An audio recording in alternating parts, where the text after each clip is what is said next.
오늘 읽은 말씀 속에서 또 핍박이 오고 있습니다. 그전에도 종교 지도자를 통해서 핍박이 몇 번이 왔었죠. 그래서 과거에 베드로가 또 감옥에 갇힌 적도 있었는데, 오늘 상황은 보니까 이건 정치 지도자인 헤롯 왕이 아그리파 1세인데요. 그가 교회를 핍박하기 시작합니다. 그러니까 이전의 핍박보다 더 강도가 세고 가장 강하게 억압이 오는 상황입니다. 이 헤롯 왕은 유대인의 피가 좀 섞여 있습니다. 유대인의 피가 섞여 있기 때문에 유대인이 딴 왕들보다는 조금 더 선호한 왕이었다고 역사가는 이야기합니다. 그래서 인기가 좋은 통치자였다고 하는 것이죠. 또한 이 헤롯 왕은 자기의 정치적인 야욕을 위하여서 무엇이든지 할 수 있었고, 유대인의 마음을, 인기를 얻기 위해서, 환심을 사기 위해서 오늘도 교회를 핍박하고 있는 것을 보게 되어집니다. 종교를 자기의 정치에 이제 활용해서 자기의 보좌를 든든히 하고자 하는 것인데, 하지만 그는 얼마 뒤인 AD 44년에 이제 죽게 되어지죠. 어쨌든 오늘 말씀 속에서 보면 야고보가 참수형을 당합니다. 그냥 이게 칼로 죽였다는 것이 아니고 목베임을 당하는 죽음을 당한 것인데요. 이 야고보가 누구죠?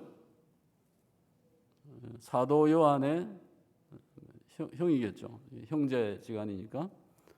오늘 야고보에 대한 이야기는 자세하게 나오지 않고 죽었다, 칼로 죽임을 당했다, 간단히 순교당한 것을 소개하고 있습니다. 아마 사도 요한도 가까이 있었겠죠. 사도들도 있었을 것입니다. 사도 중에서 가장 먼저 순교를 당한 사도가 이 야고보가 되어지고요. 이것은 교회에게 또 한 분의 큰 핍박을 예상하게 되어지는 상황이었습니다. 그래서 오늘 성경에 보니까 헤롯 왕이 한 명이 아니고 몇 명을 해하려고 했다고 하는 것이죠. 그러니까 베드로도 죽이고 사도들을 다, 수장들을 다 없애면은 이 기독교가 잠잠해질 것이다라고 생각을 했던 것이죠. 그래서 베드로를 잡았는데 그 기간이 이제 무교절, 유월절과 연관되어지기 때문에 일주일쯤 지나서 8일쯤 지나서 베드로를 다시 재판을 하려고 먼저 가두어두게 됩니다. 그러니까 하룻밤이 아니고 일주일 정도를 감옥에 가두어두고 나중에 이제 재판을 하려고 하였던 것이죠. 오늘 성경에 보면 베드로가 갇혀 있는 감옥의 상황을 이야기해 줍니다. 4명의 군사가 4번에 걸쳐서 베드로를 이제 주변에서 이제 감시를 하는 것인데요. 24시간을 감시합니다. 사륙 24니까 6시간마다 4명이 교대를 한다고 하는 것이죠. 그래서 베드로의 좌우에 한 명씩 쇠사슬을 같이 묶습니다. 이건 군사이지만은 베드로와 같이 이제 감옥 생활을 하게 되어지는 거죠. 6시간씩. 이와 같이 철저하게 도망갈 수 없게 감시를 하게 되어집니다. 이전에 한번 베드로를 감옥에 갇혔지만 나중에 어찌 됩니까? 그가 소리 소문 없이 조용하게 감옥 밖에서 성전 쪽에서 또 말씀을 전가하는 상황이 되어진 거죠. 그것을 기억하기 때문에 이번에는 철저하게 하루에 16명이 한 명의 죄수를 지키고 있는 상황이 되어졌습니다. 하지만 오늘 5절과 6절 속에 보면 베드로가 어떻게 했습니까? 잠을 자고 있었다고 하는 거죠. 두려움 없이, 염려 없이, 걱정 없이 곤히 잠을 자고 있는 모습을 보게 되어집니다. 그때 교회는 어떠했다고 했습니까? 성경에 보니 그를 위해서 간절히 하나님께 기도하였다라고 성경은 이야기합니다. 교회는 그를 위해서 간절히 기도했다. 몇 명의 성도가 기도했습니까? 여기에서 나이든 또는 수장들, 사도들만 기도했다고 하는 것이 아니죠. 여기서 교회라고 했습니다. 그 당시에 예루살렘의 모든 교회가 지금 갇혀있는 수장되는 베드로를 위해서 기도하였다고 하는 것이죠. 일주일 정도 갇혀있게 되어지는 상황 속에서 매일 기도하고 있었겠죠. 아침에도 기도하고 저녁에도 기도하고 모여서 기도하고 각자가 기도하고 이와 같이 위기 속에서 예루살렘 교회가 무엇을 해야 될지 알고 있었다고 하는 것입니다. 베드로가 풀려나는 사실을 알기 직전까지도 풀려났음에도 불구하고 모르고 계속해서 끝까지 기도하고 있는 교회의 모습을 보게 되어집니다. 오늘날 저희는 이것을 중보기도 한다.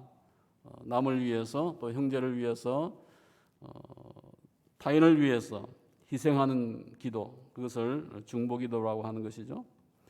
오늘 그들이 기도를 계속하고 있는 동안에 천사가 베드로를 깨우게 되어집니다.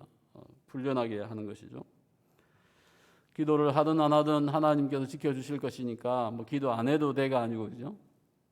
하나님께서 이 상황 국면을 전환시켜 주실 것인데 하나님께서 그의 생명을 지켜주시기를 위해서 우리의 의무는 무엇입니까? 기도하는 것이죠. 믿음이 있어도 기도해야 됩니다. 믿음이 없어도 기도해야 한다고 하는 것을 저희가 깨닫게 되어집니다. 하나님께서는 결국 성도의 기도를 듣고 재판과 관계없이 하나님이 직접 풀어주시는 것을 보게 되어집니다. 7절과 9절 속에서 보면 천사가 그를 깨웠습니다. 그때에 일어나니 쇠사슬도 풀립니다. 그 옆에 제수들도 같이 잠을 자고 있지만은 아무도 알지를 못하고 곤히 잠을 자고 있습니다. 신을 신고 겉옷을 입고 천사를 쫓아서 나갑니다. 성경에 보니까 생시인지 환상인지 잘 구분을 못했다라고 성경은 이야기를 하는 거죠. 베드로도 막 자다가 깨어서 밖을 나오게 되어졌다고 하는 것입니다. 감옥을 나오고 나서 그가 어디를 갑니까? 정신을 차리고 보니까 지금 자기가 감옥 밖에 있는 거예요. 12절 말씀 속에 마가라고 하는 요한의 어머니 마리아의 집으로 갔습니다. 아마 베드로는 자기가 지금 갇혀 있는 상황 속에서 교회와 각 집에서 위하여서 기도하고 있다고 하는 것을 알기 때문에 적어도 이 요한의 어머니 마가라고 하는 이 마가는 누굽니까? 마가복음을 적은 마가가 되어집니다. 그의 요한인데요. 또 마가 요한의 어머니의 집을 찾아가게 되어집니다. 아마 그녀의 집은 좀 부유하고 넓은 집이었을 것입니다. 오늘 이 여인의 특징은 무엇입니까? 자기의 집을 어떻게 해서 오픈했잖아요. 오픈하여서 와서 기도하십시오. 마음껏 기도하십시오. 함께 기도하십시다. 이와 같은 것이 이 여인의 모습이었다고 하는 것을 저희가 보게 되어집니다. 오늘 교회가 점점 유대인에 의해서 미움과 멸시를 계속해서 받고 그와 같은 단체가 되고 있는 것을 보게 되어집니다. 핍박이 있었고 순교의 아픔이 있었지만 베드로는 태연하게 견고하게 감옥에 갇히게 되어지고 주님께서는 교회를 지켜주시고 계신 것을 오늘 보게 되어집니다. 그와 같은 믿음이 있었기 때문에 그는 감옥 속에서 편히 잠을 잘 수가 있었습니다. 오늘 우리가 사는 이 지상교회가 하나님을 잘 믿어서 복음에 합당한 신앙생활을 하여서 핍박을 당한다고 하면 우리는 담대히 그것을 수용하고 이겨낼 수 있어야 할 것입니다. 왜입니까? 하나님의 보호하심을 기대하고 지켜주신다고 하는 믿음이 있기 때문입니다. 만일 내가 잘못 믿어서 교회가 잘못하여서 당하는 핍박이라고 하면 그것은 수치가 되어지겠죠. 교회는 세상과 동일할 수가 없습니다. 교회는 세속화를 거부하고 세상의 방법을 쫓아가지 아니하고 하나님 앞에서 교회의 모습을 지켜나가면서 그것이 핍박이 되어지고 믿음의 신앙을 억압을 당한다고 하여도 그것을 저희는 견고하게 이겨나가야 할 것입니다. 오늘 성경 속에서 저희는 중보기도에 대해서 보게 되어집니다. 마가의 어머니 마리아의 집에서 성도가 함께 합심하여서 기도하고 있었다고 하는 것이죠. 또 이 여인은 자기의 집을 기도의 장소로 제공을 하였습니다. 베드로를 위해서 밤새 기도할 때에 기도의 응답은 베드로가 갇힌 감옥에서 나타났습니다. 오늘 내가 현장에서 기도하지 않는다고 하여도 하나님의 역사는 저 딴 장소에서 일어나고 있다고 하는 것이죠. 이것이 기도의 능력이고 힘인 것을 깨닫게 되어집니다. 오늘 또한 이 기도는 마음을 합심하는 믿음의 기도였다고 하는 것입니다. 온 교회가 힘을 합쳐서 기도했습니다. 모든 성도가 함께 기도했을 때에 응답이 되었다고 하는 것이죠. 그래서 앞에 사도행전 우리가 앞에서 봤는데 무엇인가 어떤 제목을 가지고 기도하고 그것에 응답을 받는 이 중보와 기도에 대한 것은 오늘 성경이 처음인 것 같습니다. 그래서 특별히 하나님을 향한 기도가 어떻게 응답하는지를 보여주고 있는 것이죠. 기도는 하나님을 움직이고 천사를 움직였습니다. 오늘 우리 모든 성도에게 나이가 있는 분들과 젊은 분들과 아이들, 남녀 관계없이 모두에게는 자기의 기도의 몫이 있습니다. 교회가 당면한 모든 문제를 위해서 기도한다고 하였지 않습니까?